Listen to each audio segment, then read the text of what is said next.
은혜로운 귀한 찬양 감사드립니다. 이제 성경 말씀을 봉독하겠습니다. 오늘 우리에게 허락하신 하나님의 말씀은 구약 성경 사무엘하 8장 1절부터 14절까지의 말씀입니다. 주신 말씀 중에 1절부터 6절까지 함께 교독하시고 14절은 다 같이 한 목소리로 읽도록 하겠습니다. 8장 1절입니다. 그 후에 다윗이 블레셋 사람들을 쳐서 항복을 받고 블레셋 사람들의 손에서 메대감마를 빼앗으니라. 다윗이 또 모압을 쳐서 그들로 땅에 엎드리게 하고 줄로 재어 그 2줄 길이의 사람은 죽이고 1줄 길이의 사람은 살리니 모압 사람들이 다윗의 종들이 되어 조공을 드리니라. 르홉의 아들 소바왕 하닷에셀이 자기 권세를 회복하려고 유브라데 강으로 갈 때에 다윗이 그를 쳐서 그에게서 마병 1700명과 보병 2만 명을 사로잡고 병거 100대의 말만 남기고 다윗이 그 외의 병거의 말은 다 발의 힘줄을 끊었더니 다메섹의 아람 사람들의 소바왕 하닷에셀을 도우러 온지라. 다윗이 아람 사람 2만 2천 명을 죽이고 다윗이 다메섹 아람 수비대를 두매 아람 사람이 다윗의 종이 되어 조공을 바치니라. 다윗이 어디로 가든지 여호와께서 이기게 하시니라. 14절을 함께 한 목소리로 읽습니다. 다윗이 에돔의 수비대를 두되 온 에돔의 수비대를 두니 에돔 사람이 다 다윗의 종이 되니라. 다윗이 어디로 가든지 여호와께서 이기게 하셨더라. 아멘. 찬양대의 고백대로 버린 돌 같은 인생을 하나님 나라의 모퉁이돌로 만들어주신 주님을 찬양합니다. 모퉁이 돌이라는 것은 그 코너스톤, 주춧돌이라는 뜻이에요. 오늘 우중 가운데 나온 여러분들 모두가 다 갈보리 언덕으로 다 우리의 마음을 옮겨 보혈의 능력을 체험함으로 모두가 다 치유의 능력을 경험하기를 바랍니다. 제가 이 다윗 시리즈를 하면서 한 번쯤은 공부를 좀 하고 싶었어요. 그러니까 지난주일 다 학교가 개강했잖아요. 그러니까 오늘 공부 좀 하십시다. 싫으세요? 오늘은 제가 사실 교환도 좀 내드리고 이렇게 하려고 그랬는데 우리 영상도 있고 이러니까 오늘 말씀 차근차근 보면서 어떤 개인 오정현 목사가 얘기하는 그런 시간보다는 Let the Bible speak. 하나님이 말씀이 무엇을 내게 말씀하시나, 성경이 내게 뭘 말씀하시나, 그렇게 해서 하나님 주신 음성을 모두가 다 듣기를 소망합니다. 오늘 말씀의 제목은 어디로 가든지 이기게 하시니라는 이 제목은 그냥 제가 승리지상주의를 위하여 드리는 말씀이 아니고 이 말씀은 오늘 6절과 14절에 나와 있죠. 다윗이 어디로 가든지 뭐하게 하시니라, 이기게 하시니라. 그렇게 해서 오늘 이 말씀을 통하여 저는 하나님이 예비하신 진정한 승리의 길에 여러분들을 초대하고 싶은 거예요. 그래서 오늘 이 자리를 나갈 때는 하나님이 준비하신 그 승리를 실현하고 체험하고 돌아가기를 바랍니다. 하나님은 다윗에게 항상 2가지를 주셨어요. 몇 가지를 주셨다고요? 2가지를 주셨어요. 한 가지는 앞에 7장 9절에 보니까 뭐라고 나와 있느냐, 이렇게 나와 있어요. 너가 가는 모든 곳에서 내가 너와 함께 있어, 그랬습니다. 다윗과 함께 하셨다. 이것은 다윗이 가진 큰 축복이었어요. 이것은 지나간 수천 년 동안에 하나님의 사람들에게 나타나는 공통적인 현상이에요. 저는 오늘 예배를 드리는 모든 성도들의 생애가 평생 주님과 함께 있는 생애가 되기를 바랍니다. 하나님의 임재를 체험하고 우리의 가장 큰 축복이에요. 오늘도 이 자리에 주님이 나와 함께 임재하신다, 축복이에요. 그런데 이게 옛날에는 됐는데 지금은 좀 안 되는 분들도 있어요. 메마른 분들도 있어요. 가장 대표적인 것이 삼손이에요. 삼손은 하나님이 함께 하셔가지고 그야말로 그 능력과 힘이 대단했어요. 근데 그냥 매너리즘에 빠져가지고 적당히 하다가 사사기 16장 20절에 보면 무슨 내용이 나오는가 하면 여호와께서 이미 자기를 떠나신 줄을 뭐예요? 깨닫지도 못했다 그랬어요. 이 영적인 둔감함, 이거 없어야 되는 거예요. 영적인 둔감함이 있을 때 승리는 사라지는 것이에요. 그리고 또 하나는 다윗과 늘 하나님께서 함께 계셨다는 것과 오늘 또 하나는 다윗이 가는 곳마다 하나님께서 뭐하게 하셨더라? 이기게 하셨더라. 오늘 6절과 14절에 나오죠. 이기게 하셨더라. 하나님의 승리, 하나님이 주시는 승리. 그런데 이 승리는 함께 하시니까 이기게 되신 것이에요. 그리고 이 승리는 주가 내가 승리하는 것이 아니에요. 여러분, 지금 내가 승리해야 되고, 내가 모든 걸 다 이겨내야 되고, 내가 가정을 다 잘해야 되고, 내가 모든 공동체에서 정말 잘해야 되고, 다 그렇다면 우리 감당 못할 거예요. 주어가 주님이신 것이에요. 주님이 승리하게 하셨더라. 그러니까 이 두 가지는 필연 관계예요. 함께 하시는 것과 승리하게 하시는 것은. 그래서 함께 하시는 것이 원인이라면 승리가 결과가 되는 것이에요. 우리 전생애 동안 같이 이렇게 쫙 펼쳐지기를 바라는 것입니다. 상처 많은, 지난주에 말씀한 대로 상처와 곡절과 수많은 좌절 가운데 우리의 남은 인생 어떻게 계속 승리할 수 있을 것인가. 그래서 첫 번째는 1번은 뭐냐면 다윗의 승리가 우리의 승리가 되게 하여 주십시오. 그러려면 다윗이 승리한 토대가 있는 것이에요. 그냥 다윗이 그냥 내가 승리하고 싶어 승리하고, 다윗이 힘이 좋아서 승리하고 그런 것은 아니고, 사무엘하 7장 16절을 다 같이 보겠습니다. 너의 집과 너의 나라가 내 앞에서 영원히 보존되고 내 왕위가 영원히 견고하리라. 어떻게 보면 이 말씀은 다윗 생애, 다윗 시리즈 전체 요절이라고 말할 수 있는 구절 중에 하나예요. 너의 나라가 영원히 보존되고 너의 왕위가 영원히 견고하리라. 자, 이 말씀을 하나님께서 다윗에게 주시고, 이것이 다윗의 승리의 원천 중에 하나인데, 여러분 이 말씀을 볼 때에 어떤 생각이 드세요? 저 말씀은 다윗이나 하는 거지, 나는 뭐 다윗하고 뭐 닮지도 않고 또 나는 여자고 말이지, 그런데 나하고 무슨 상관이 있나 이렇게 생각할지 모르는데 그건 아니라는 것이에요. 다윗의 승리는 다윗에게만 국한된 것이 아니라, 이 승리는 오늘 다윗의 자손 예수 그리스도가 내 생애의 구세주인 걸 믿고 그리스도의 보혈의 능력과 갈보리 언덕의 은혜를 우리가 깨닫고 예수 그리스도를 구세주와 주님으로 고백하는 모든 주의 백성들에게 동일하게 부어주시는 축복이다, 이것이. 그러니까 이 사무엘하 7장 16절의 이 영광스러운 고백은 다윗 한 사람으로 끝나는 것이 아니라 시대적으로 또 장소적으로 그것으로 국한되는 것이 아니고, 이것은 우주적인 것이요 세대와 세대를 계승하는 것이다. 자, 이것은 제 얘기가 아니고 사도행전 15장에 보니까 예루살렘 교회 수장 중에 한 분이었던 야고보 사도가, 아니 다윗 시대에 다윗의 은혜, 다윗의 언약, 다윗의 축복들은 우리 유대 민족만 받아 누려야 하는데 어떻게 이방 사람들이 구원을 받을 수 있나?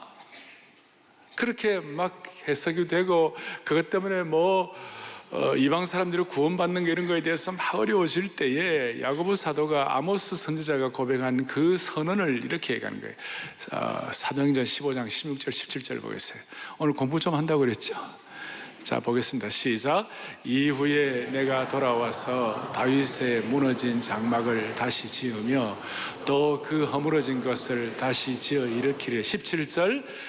이는 그 남은 사람들과 내 이름으로 일컬음을 받는 모든 이방인들로 주를 찾게 하려 함이라. 아멘. 이것은 어떤 다윗 한 사람, 유대민족 그 시대에만 국한되는 것이 아니고, 국제적인 것이 아니고, 이것은 오늘 이 말씀을 믿고 소망하고 성령의 감동으로 그렇구나, 저가 하나님이 내게 주신 음성이구나 딱 와닿으면 저와 여러분들의 것에 토대가 될 수 있다는 것이에요. 그러니까 사무엘하 7장 16절에 너의 나라가 영원하고 견고하게 보존되리라는 그 말씀이 오늘 이 순간 내게 주어지신 말씀이다. 아이고 목사님 그래도 아닌데요. 그렇게 여러분들 생각하지, 마음을 닫지 말고 마음을 한번 열어보세요. 지금 시간. 여러분, 이것이 우리를 어떻게 변화시키고 어떻게 새롭게 하시는 건지. 하나님의 말씀은 지금 살았고 운동력이 있는 것이에요. 지금 역사하시는 것이에요. 그렇게 해서 이 말씀이, 그러니까 다윗의 승리가 내 승리가 될 수 있도록 이방에 있는 모든 족속들에게, 그리고 하나님의 백성들에게 제가 다시 말씀드립니다. 하나님은 다윗이라는 한 사람에게 영원한 나라에 대해서 약속을 주셨지만 그것은 다윗에게만 주신 것이 아니라 다윗의 후손으로 오실 예수 그리스도를 통하여 구원받게 되는 모든 하나님의 백성들에게 주신 동일한 약속이다. 동일한 약속이다. 자, 이것을 여러분들이 토대로 하고, 두 번째로는 다윗이 오늘 이기고 이기게 하셨다 하는 그 이기고 이기게 하신 현장, 그것은 바로 영원한 왕국의 예표예요. 오늘 본문을 여러분들이 봉독을 했습니다. 사무엘하 8장은 아주 다윗의 승리의 절정이에요. 어떻게 승리를 하게 하는지 구체적으로 자세하게 하나하나 나와 있어요. 또 공부하겠어요. 1절 이렇게 나와 있습니다. 뭐라고 나와 있습니까? 하나님께서 다윗에게 승리를 주시는데 8장 1절에 그 후에 다윗이 어떤 사람을 쳤어요? 블레셋 사람을 쳤어. 뭘 받았어요? 항복을 받았어요. 블레셋 사람에게는 항복을 받았어요. 그리고 2절에 또 다윗이 어디를 쳤어요? 모압을 쳤어요. 모압을 쳐가지고 그들로 땅에 엎드리게 하고 완전히 사람들을 완전히 정복하고 나중에 조공바치게 하고, 세 번째로는 또 어디를 쳤냐면 3절부터 쭉 6절 쭉 올라가면 다메섹 아람 수비대까지, 다메섹 아람까지 정복을 하는 것이. 그리고 11절부터 13절까지 쭉 보니까 13절 다윗이 소금 골짜기에서 에돔 사람 18,000명을 쳐 죽이고 14절에 에돔의 수비대를 뒀다. 남쪽에 에돔을 무찔렀어요. 그러니까 다윗의 승리는 적당한 승리가 아니라 블레셋은 서쪽이고 동쪽의 모압과 북쪽의 아람 다메섹과 남쪽의 에돔, 그러니까 동서남북을 총망라한 승리였어요. 예를 들어서 블레셋에서 승리한다 그랬을 때 이것은 단순한 승리가 아니에요. 지난주에 제가 얼핏 좀 말씀을 드렸는데요, 이 블레셋은 보통 민족이 아니에요. 블레셋의 연원을 따져 올라가 보면 위에 그리스 사람들, 옛날에 그 그리스는 최고의 문명을 자랑하던 곳이었어요. 그리스 사람들 가운데 정배되는 걸 통하여 이주하고 남쪽으로 이제 망명을 한 이런 사람들이 이스라엘 그쪽 지역으로 와가지고 평야지대, 또 해안지대, 서쪽의 평야와 해안지대, 제일 곡창지대, 정말 멋있는데 거기에다가 이 블레셋 사람들이 다 진을 치고 거기에다가 나라를 세우고 왕국을 건설하고 아주 강성했어요. 근데 여러분들 아시는 대로 다윗은 어디에다가 왕국을 세웠냐면 헤브론 지역, 그 산악 지역에 높이 올라가는 거예요. 성지에 가보면 여러분 다 아시는데 산악 지역, 헤브론 지역, 거기에 또 아주 열악한 그런 좀 척박한 곳이었어요.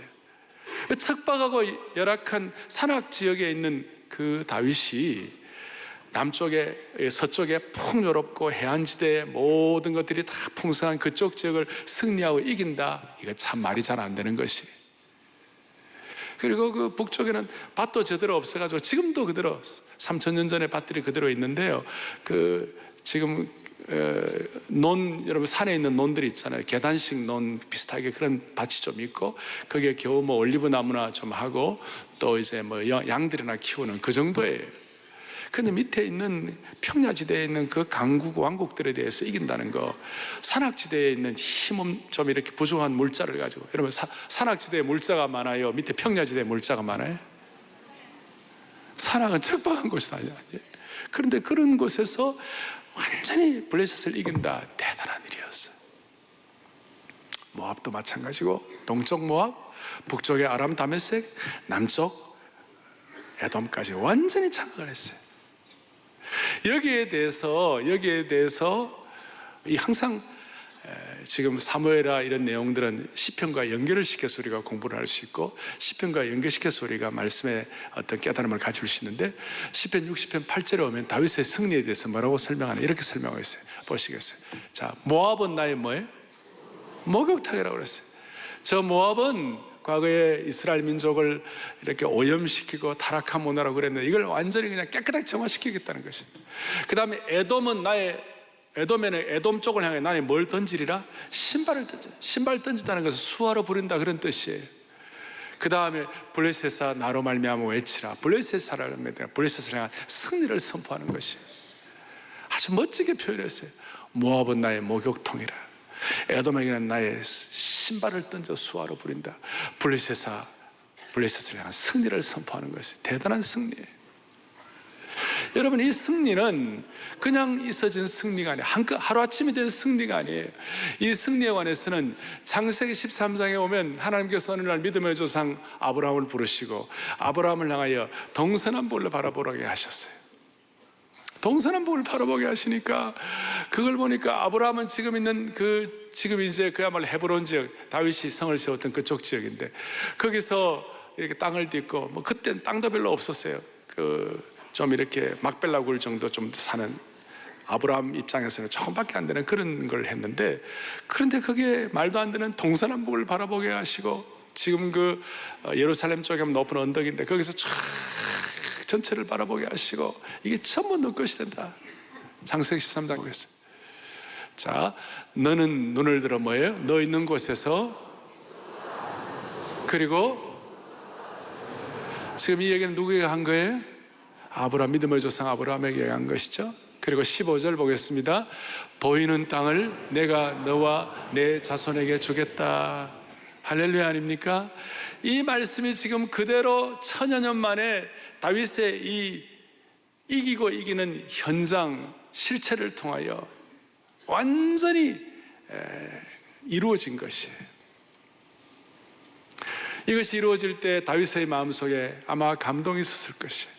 하나님 약속을 지키신 하나님, 다윗과 함께 동력을 하면서 그야말로 다윗과 함께 같이 가슴 아파하고 같이 힘들어했고, 그러나 같이 동력을 했던 나단 선지자 같은 사람들, 또 대제사장 아비아달 같은 사람들이 이 현실을, 블레셋과 에돔과 다메섹과 모압의 승리를 경험하면서 마음속에 눈물이 났을 거예요. 그렇구나, 하나님, 우리 하나님은 참으로 약속을 지키는 하나님이시구나.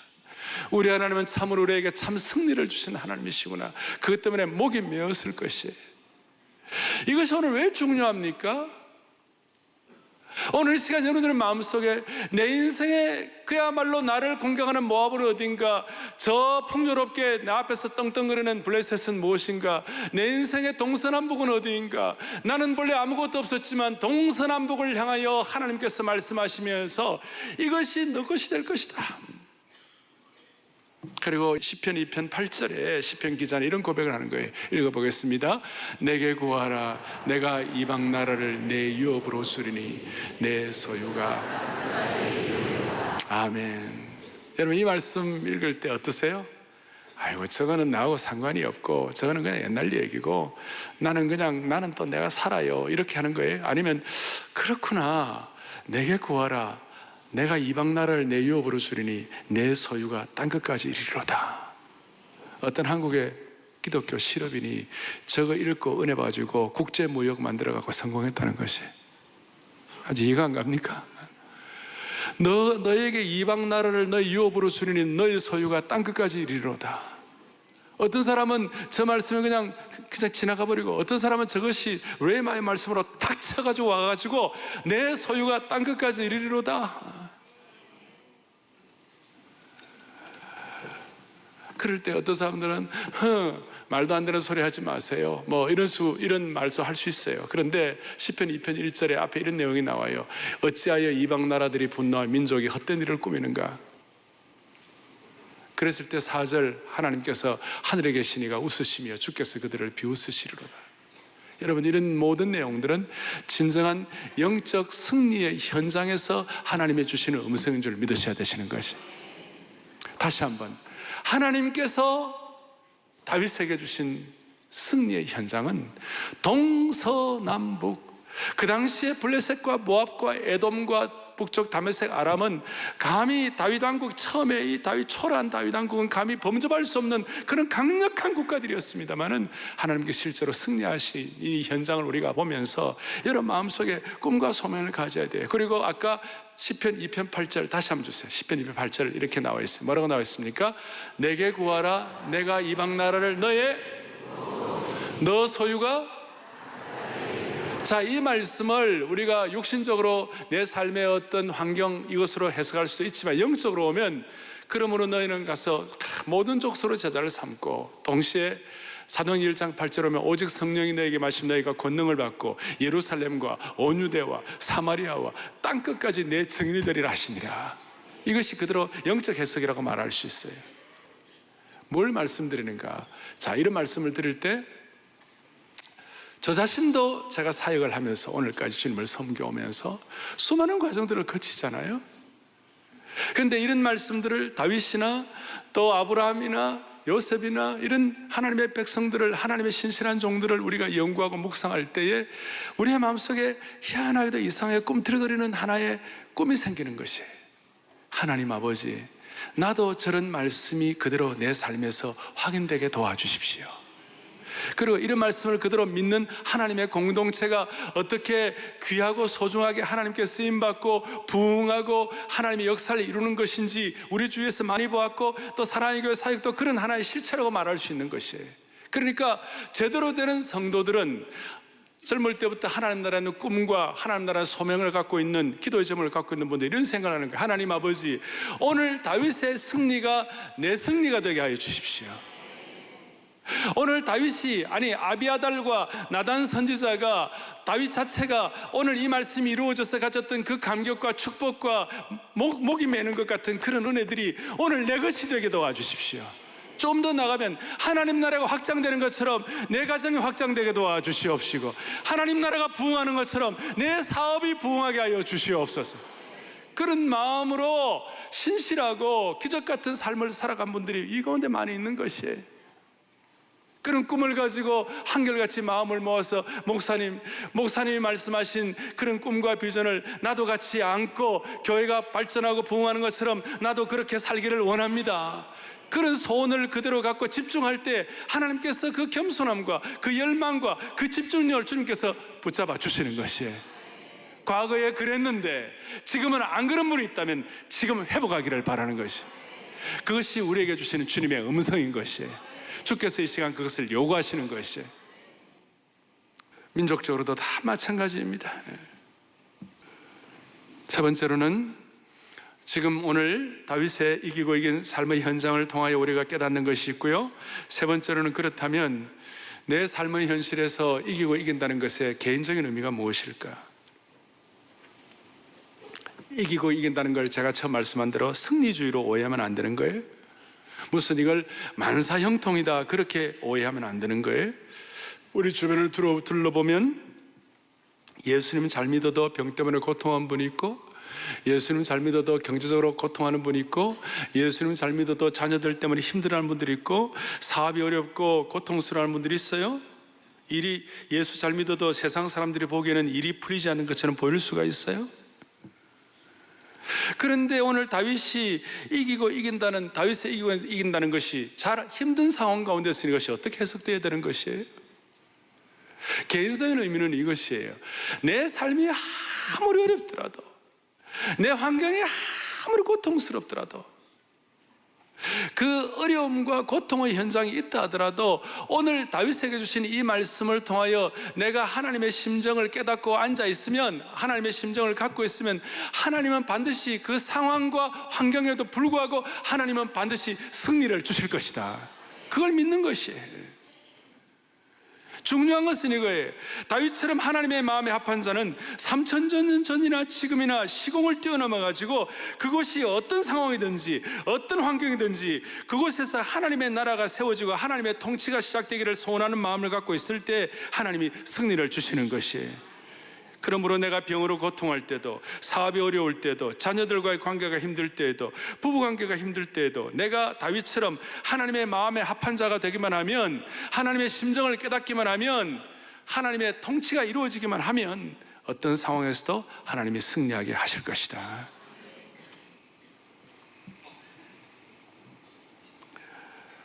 요한일서 5장 4절을 다 같이 보겠습니다. 같이 보죠. 무릇 하나님께로부터 난 자마다 세상을 이기는 승리는 이것이니. 아멘. 오늘 다윗이 가졌던 이 다윗이 이기고 이긴 그것이 오늘 우리의 삶 가운데서 확증되는 것은 하나님 아버지, 다윗의 승리가 오늘 내 승리가 될 수 있도록 도와달라고 하는 마음을 가지고 어떤 세상의 모든 것들을 승리하는 그런 뜻이 아니라 하나님의 통치가 내 가운데 이루어지고 하나님의 심정을 깨닫고 간절한 소원을 가지고 주님 앞에 나갈 때 환경과 상황을 뛰어넘는 하나님의 승리를 주실 것이다. 그리고 네 번째로 그러면 개인적인 뿐만 아니라 공동체적으로 진정한 승리가 무엇일까? 이기고 이기는 것에 대한 공동체적인 전략이 무엇일까? 이것은 21세기의 다윗을 키워야만 한다는 것입니다. 21세기의 다윗을 키우는 것이 지금 우리가 중등부가 이제 중등 1부, 2부, 3부 이런 거 있었는데 지금은 그렇게 하지 아니하고 다윗 중등부 어떠세요? 디모데 중등부, 바울 중등부 이런 식으로 이제 사람을 키우겠다는 그런 마음으로 중등 1, 2, 3부라는 이름 대신에 그런 사람이 키워지기를 소망하는 마음으로 이름을 그렇게 붙였어요. 사람을 키우는 것이 바로 공동체의 승리를 위한 최고의 과제예요. 이것을 아주 유진 피터슨 목사님 같은 분은 흥미롭게 표현하는 거예요. 예수님은 사역의 8할 이상을 12명의 유대인에게만 집중하셨다. 왜냐하면 그것이 바로 모든 이방인과 미국인이 구원을 얻을 수 있는 유일한 길이기 때문이다 그랬어요. 그분이 미국 사람이니까 그렇게 했어요. 저 같은 경우는 예수님의 사역의 9할 이상을 12명의 유대인에게 집중하셨다. 왜냐하면 그것이 바로 모든 한국인을 구원할 수 있는 유일한 길이기 때문이다. 유대인 몇 사람을 제대로 훈련시킨 일이 모든 한국인이 구원을 얻을 수 있는 유일한 길이라는 것이, 저는 유진 피터슨의 이 말이 씹을수록 맛이 나는 것이고 하나님의 사람을 키우는 어떤 좋은 방향이 될 수 있다고 생각해요. 이름 없는 몇 사람을 제대로 훈련시키는 것이 지역과 국가를 초월하여 전혀 알지 못하는 외국 땅에 있는 사람들을 예수님께로 인도하는 최선의 길이라는 거예요. 승리의 길이라는 것이. 저는 여기서 사랑의 교회, 우리 교회의 독특한 인재훈련, 인재관을 선포하고 싶습니다. 세상은 특정 지식이나 세상은 어떤 특정 엘리트만을 키우는 것이 목표일지 모르겠습니다만은 하나님의 교회는 엘리트를 키우는 것이 아니라 하나님 나라의 일꾼을 키우는 것이에요. 어떤 특정한 지적 능력이나 어떤 특정한 수준의 사람을 세상 사람들은 찾지만 교회는 기독교적인 영성과 성품을 갖고 기독교적인 가치관과 실천력을 갖는 사람을 찾는 것이, 글로벌 인재, 늘 말씀한 대로 영성과 겸손과 실력을 갖춘 인재를 저희들은 원하는 것이, 이것은 벼락치기가 안 되는 것이에요. 하나님 나라의 영원한 승리를 위한 인물들을 어릴 때부터 감당하고 키우는 것이. 제가 지난 여러 시간 동안 세대 계승을 위하여 지금까지 사랑의 교회를 섬기면서 지속적으로 열정적으로 끊임없이 말씀드린 것이 있어요. 이 정도 말씀드리면 많은 분들이 짐작하실 거예요. 처음에는 제가 3대가 함께하는 토요비전 새벽 예배를 강조했고, 수년 전부터는 4대가 함께하는 토요비전 새벽 예배를 제가 강단에 설 때마다 자주 말씀을 드렸어요. 제가 이렇게 4대가 함께하는 토요비전 새벽 예배를 귀가 닳도록 말씀드린 이유가 무엇이에요? 다른 것이 아니에요. 신앙의 세대 계승이에요. 복음적 인재 양성이에요. 요즘은 제가 또 토요비전 새벽 예배하면서 말씀 암송을 얘기하는, 말씀 암송을 강조하고 말씀 암송을 하고 있어요. 진정한 승리의 길이 뭔가? 오늘 이 시대에, 오늘 이 21세기의 AI 시대, 인공지능 시대, VR 가상현실 시대, 그리고 수많은 이런 지금 SNS 이런 시대 가운데서, 이런 시대가 새로운 가상현실 시대가 도래했는데, 이런 시대 가운데서 우리가 어떻게 하면 승리할 수 있을 것인가? 우리 아이들과 함께 어떻게 하면 승리할 수 있을 것인가? 사랑하는 교우들이여, 100여 년 전에 한국 선교가 들어왔을 때 19세기 말까지는 소수의 양반층을 제외한 대다수의 백성들은 글을 읽지 못했어요. 제가 지금 성경 암송 하나님 말씀 얘기하면서 드리는 얘기예요. 그 당시에는 글을 읽지 못했어요. 그런데 성경이 들어오니까, 한국은 선교사보다도 성경이 먼저 들어오니까 학교에서 성경이 대대적으로 보급되기 시작하면서 소위 선민들, 기생들까지도 글을 깨우치기 시작하고, 그 글 깨우치는 핵심이 하나님 말씀 깨닫는 것이었어요. 그렇습니다. 100여 년 전에 교회가 사람들의 문명을 깨우쳐 눈을 열었던 것처럼 말씀을 통하여 하나님의 키움으로 말미암아 문명 깨우친 것처럼 오늘 한국 교회가 다시 한번 이 시대 앞에 일을 해야만 하는 것이에요. 무슨 말이냐면, 이 시대는 눈을 뜨고 다 압니다만 지금은 영적 문명의 시대예요. 현실을 돌아보세요. 모두가 다 인공지능, 가상현실, 특별히 이 인터넷 SNS 시대에 아이들이 하루 종일, 청소년들은 사이버 세계에서 하루 종일 살고 있어요. 저는 아이들이 사이버 세계에서 하루 종일 살고 있는 게, 사이버가 버자가 하나 떨어져가 사이비 세대에 살고 있는 것 같아요. 사이비 세계에서 애들이 아침에 눈을 뜨면 휴대폰을 열고, 아이들은 학교로 가는 내내 휴대폰에서 눈을 떼지 못합니다. 식사할 때도, 심지어 대화 중에도 하루 종일 인터넷의 게임과 음란 채팅과 포르노가 아이들 눈을 사로잡고 있어요. 아마 요즘 청소년 중에 학교의 시험이나 수능을 위해서가 아니라 교양을 위하여 초, 중, 고, 대학을 졸업할 때까지 고전을 5권이라도 정독하면서 읽는 사람이 몇 명이나 있겠어요? 거의 제대로 없을 거예요. 그러니까 모두가 다 상대주의에 빠져 있고, 절대 진리가 부정되고 있고, 종교다원주의에 빠져 있고. 아이들만 그렇습니까? 어른들이 얼마나 많은지 몰라요. 어른들 가운데 맨날 인터넷에 빠져 있고, 그러므로 인터넷이나 가상현실에 사로잡혀가지고 다른 것들을 보지도 못하고 볼 줄도 모르고, 그리고 본다고 하더라도 영적으로 담고 있는 의미가 무엇인지 해석도 못하는 거예요. 영적인 문명자들이에요. 영적인 문명자들. 마태복음 13장 13절에 예수님이 이렇게 말씀하셨어요. 같이 보죠. 그러므로 내가 그들에게 비유로 말하는 것은, 그들이 뭐예요? 들어도 뭐하지, 자, 보아도 뭐하지 못한다고요? 보지 못하고. 들어도 뭐하지 못한다고요? 듣지 못하고. 기가 막힌 현실이에요. 영적인 문명자들이에요. 이 영적인 문명자들은 승리가 아니라 사탄의 먹잇감들이에요. 판패하는 것이에요. 영적인 문명자들을 승리하게 하는 길은 다른 것이 없어요. 성경 오면 승리하는 것은 딱 승리의 검, 공격무기는 딱 하나예요. 나머지는 다 이렇게 방어무기예요. 구원의 투구, 진리의 허리띠, 의의 흉배, 이런 것들이 다 방어무기인데 한 가지예요. 하나님의 말씀과 성령의 검, 성령 암송이에요. 그래서 하나님의 말씀이, 오늘 이 영적 문명 세대 가운데서 하나님의 말씀이 제대로 들어가야 한다. 이것이 어른들 시대뿐만 아니라 우리 손자, 손녀 시대까지 그대로 계승되어야 한다.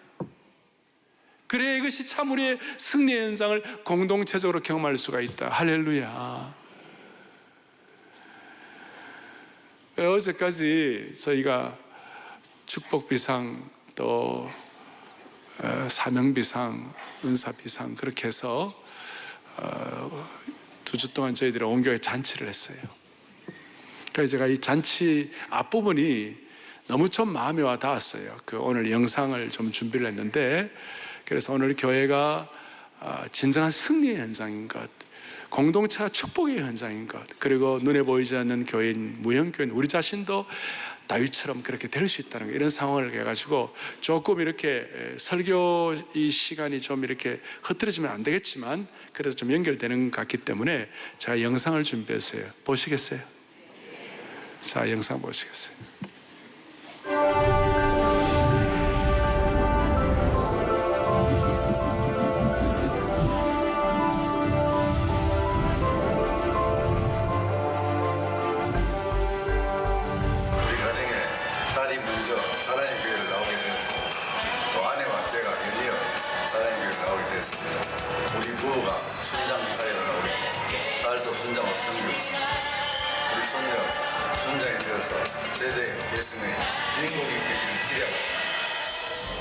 너희가 내 안에 거하고 내 말이 너희 안에 거하면 무엇이든지 원하는 대로 구하라. 그리하면 이루리라.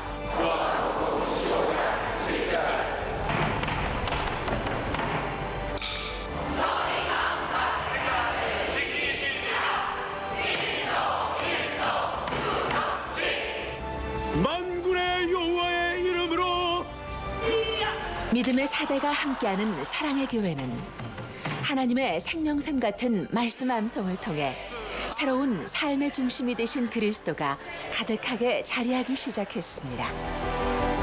말씀의 언약궤를 가까이 하는 영가족 모두에게 오베데돔의 축복과 은혜가 가득합니다. 잔치집 같은 복음의 기쁨을 가진 사랑의 교회는 생명과 은사와 사명으로 비상할 것입니다. 생명 비상은 그리스도의 피로 물든 복음의 능력이 비상하는 것입니다. 창립 40주년을 맞은 사랑의 교회는 30대의 영적 기백과 10대의 열정을 가진 생명 공동체로 비상하는 영혼의 고향입니다. 그렇게 우리 영가족은 오직 하나님 한 분만을 기뻐하며 하나님께만 영광 돌리는 삶을 실천하고 있습니다. 아니, 사람이 떡으로만 살 것이 아니요 하나님의 입으로부터 나온 모든 말씀으로 살 것을 하였느니라. 마태복음 4장 4절 말씀. 아멘. 어린아이에서 포에버에 이르는 모든 영가족의 은사가 총동원되고 다음 세대에게 고귀한 신앙 유산을 계승하는 거룩한 비전 공동체로서의 영적 기쁨을 이어갈 것입니다.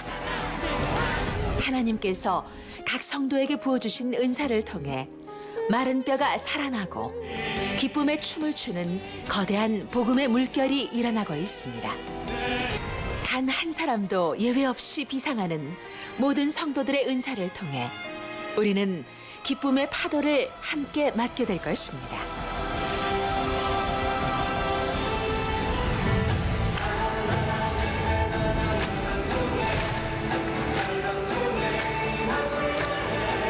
글로벌 인재를 양성하고 있는 사랑의 교회는 세계 선교를 마무리하고 세상을 변화시키는 섬김의 사명으로 비상하고 있습니다.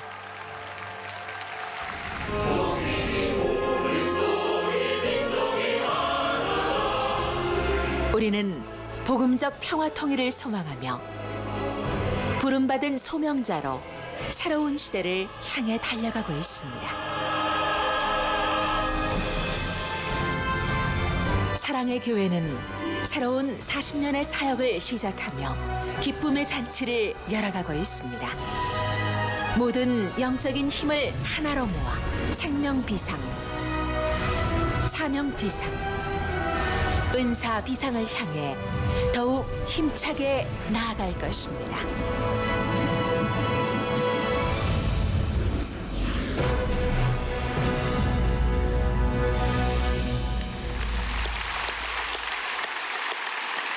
감사합니다. 감사합니다. 앞에 손주가 순장되기를 원한다는 그 할아버지의 심정이 바로 다윗의 심정인 줄로 믿습니다.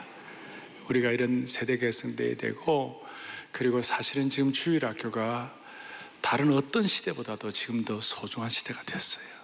영적 문명의 이 시대 가운데 우리는 제대로 하나님의 사람들을 세워야만 할 것이에요. 과거에 우리나라는 식목일이 있었어요. 식목일에 가고 황폐한 산에다가 나무를 심었어요. 그러나 어느 10년, 20년, 30년 지나니까 쑥쑥 자란 것이 한국교회가 시대적 승리를 위하여 이 일을 기억하고 감당해야만 할 것입니다. 한 가지 주의만 우리가 좀 주의할 것만 정리하고 말씀을 이제 정리하려고 하는데, 핵심은 이것입니다. 이 승리가 계속 이어지지가 못했어요. 소위 무너진 다윗의 장막이 되었어요. 그것이 바벨론 포로 시대에 제일 정확하게 드러났습니다. 바벨론 포로 시대 때는 다윗의 장막이 무너졌고 이스라엘 민족이 패배를 했습니다. 어떻게 보면 그것은 하나님께서 다시 세우고자 하시는 하나님의 사랑의 채찍이요 경계였습니다. 그 바벨론 포로 시대 때 사람들이 갖고 있던 4가지 약점이 있었어요. 그걸 극복하면 우리는 또 승리할 것입니다. 첫째는 패배주의였어요. 세속화였고 패배주의였어요. 바벨론의 부패한 문화에 물들어가지고 어떻게 할 수가 없어요. 그리고 그 당시에 신앙계승의 부재였어요. 신앙계승의 부재였어요. 그러니까 20세기 후반 전까지만 하더라도 세대 차이란 말이 본래, 제너레이션 갭이란 말이 본래 없었어요. 그런데 세상적으로 워낙 이렇게 세속한 문화가 발달되다 보니까 이 세대 차이란 말이 생기기 시작했어요. 근데 진짜 복음 안에서 신앙의 가정에서는 여러분 세대 차이가 없는 줄을 믿습니다. 세대 차이라는 말이 신앙 안에서는 있을 수가 없어요. 세대 차이가 극복돼야 되는 것이고, 나머지는 또 패배주의 혹은 상실감들, 사명도 소명도 은사도 상실한 바벨론 포로 시대였어요. 그런데 그 무너진 장막을 다시 회복하라, 다시 승리를 회복하라. 그 무너진 장막을 보고 가장 가슴 아리를 했던 사람이 느헤미야였어요. 느헤미야는 여기에 대한 소명을 가지고 52일 만에 무너진 성벽과 장벽을 세웠어요. 그걸 세우는데 느헤미야가 가졌던 6대 원칙이 있었어요. 오늘 이것이 제가 탁탁탁 얘기를 하지만 마음속에 와닿는 것이 있어야 될 거예요. 첫째는 확실한 자기 진단이었어요. 내 현실을 정확히 진단했어요. 뭐가 문제인지. 그리고 둘째는 그 진단을 하고 자기들의 잘못을 깨닫고 회개했어요.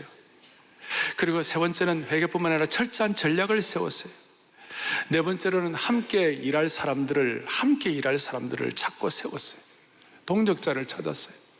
다섯 번째는 영적인 견고함과 뚝심으로 어떤 방해에도 이겨나갔어요. 영적인 견고함은 뭐로요? 뚝심으로. 그래서 저 뚝심이 들불처럼 일어난 거예요. 그리고 여섯 번째는 하나님의 승리를 감사하고 잔치했어요. 모든 승리의 패턴은 동일할 것입니다. 현실 진단부터 마지막 하나님께 대한 감사 잔치까지 동일할 것입니다. 오늘 제가 사무엘하 8장과 시편 2편과 시편 60편의 말씀을 여러분들에게 드렸고, 우리 교회 여러 가지 사역들을 같이 나누었습니다. 오늘 여러분들을 초대합니다. 이 초대에 같이 응답하는 축복이 있기를 바랍니다. 누구만 하는 것이 아니에요. 제가 이사야 55장 말씀드렸죠. 너희는 나오라. 55장 1절, 너희는 나오라. 목마른 자도 오라. 물로 돈 없는 자도 오라. 너희는 와서 사 먹되 돈 없이 값없이 포도주와 젖을 사라. 이거 누구든지 다 알아요. 복음에 대한 초대요, 생명에 대한 초대요, 하나님의 은혜에 대한 초대요. 그런데 사실은 3절이에요 3절 시작. 너희는 귀를 기울이고 내게 나와 들으라. 그리하면 내가 너희를 위하여 영원한 언약을 맺으리니 곧 다윗에게 허락한 확실한 은혜니라. 다시 한번, 우리가 영원히 살아야 되는데 이것이 곧 다윗에게 허락한 확실한 뭐예요? 은혜니라. 다윗에게 허락한 확실한 은혜가 뭡니까? 오늘 사무엘하 8장에서 동서남북을 승리한 아브라함에게 그때는 뭐 이런 조그만한 구름 조각 같은 것이 다윗에게 확보된 거예요. 이 확실한 은혜의 주인공이 되시기를 주님의 이름으로 축원합니다. 가슴에 손을 얹겠습니다. 가슴에 손을 얹겠습니다. 하나님 아버지 감사합니다. 주어진 시간, 한정된 시간에 우리가 이 예배를 드리면서 시공의 제한을 받고 있지만, 그러나 말씀의 능력은 제한이 없는 줄을 믿습니다. 어린아이처럼 순수한 마음으로 이 말씀을 그대로 받아들여 어떤 상황, 어떤 환경에서도 다윗의 심정으로 하나님의 통치를 믿으며 승리하는 온 교회 성도들로 삼아 주시옵소서. 우리의 삶의 동서남북이 다윗의 승리의 재현과 새로운 실현의 현장이 될 수 있도록 은혜 위에 은혜를 덧입혀 주옵소서. 우리 주 예수 그리스도 이름 받들어 간절히 기도 올리옵나이다. 아멘.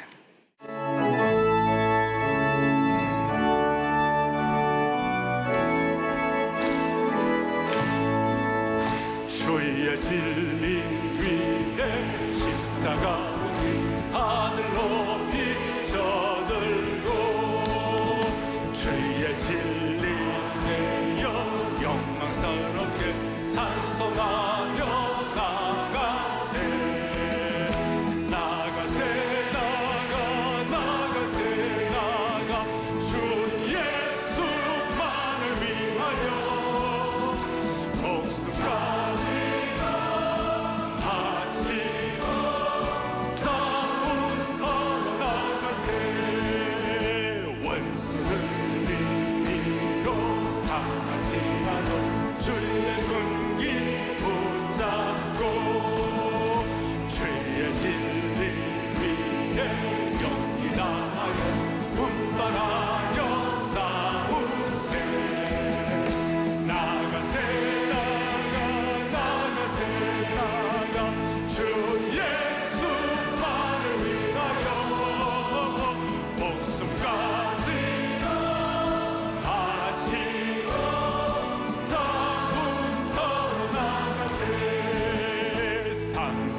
지난달 24일 창립 40주년 3010 축복과 비상 은사잔치가 안아주심 본당에서 열렸습니다.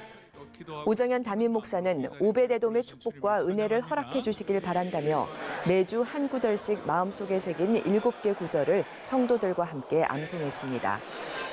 어린이와 청소년 연주자로 구성된 푸른 초장 브라스밴드의 웅장하고 활기찬 오프닝 무대에 이어 김재원 집사의 사회로 창립 40주년 3010 축복과 비상 은사잔치가 시작됐습니다.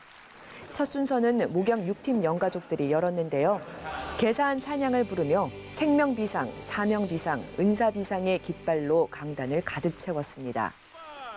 구호 소리에 발맞추어 등장한 주일학교 어린이들. 귀여운 유아부 어린이부터 몇 년 후면 군입대하는 고등부까지 지난해 가을 육군훈련소 복음의 물맷돌 집회 때 목 놓아 불렀던 신로한 찬양을 부르며 은사잔치의 열기를 뜨겁게 달궜습니다. 고운 색동 한삼을 끼고 신명나는 우리 가락의 찬양을 부르며 사랑의 교회 40주년을 주신 주님께 감사를 올려드린 포에버. 믿음의 다음 세대 손주들이 순장이 되길 바란다는 바람이 담긴 워십이었습니다. 목양 9팀은 컬링 선수들로 분장한 교역자들이 오베데돔의 축복을 재미있게 재해석한 꽁트에 이어 하나님의 언약궤를 들고 강단에 올랐고 영가족 모두가 온몸으로 찬양하며 기쁨을 나눴습니다.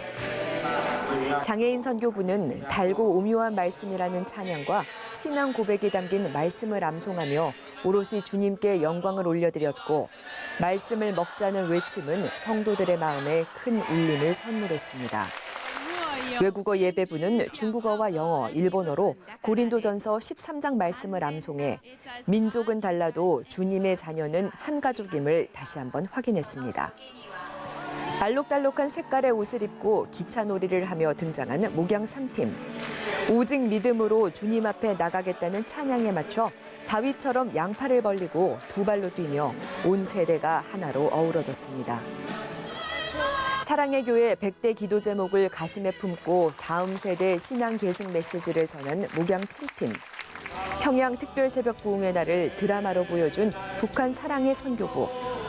일어나 빛을 발하라라는 선포의 찬양으로 첫날의 피날레를 장식한 목양 5팀까지 2천여 명의 공연이 진행된 은사잔치. 두 번째 날에도 온 성도가 함께하며 기쁨과 감사가 넘치는 은사잔치의 주인공이 되기를 소망합니다.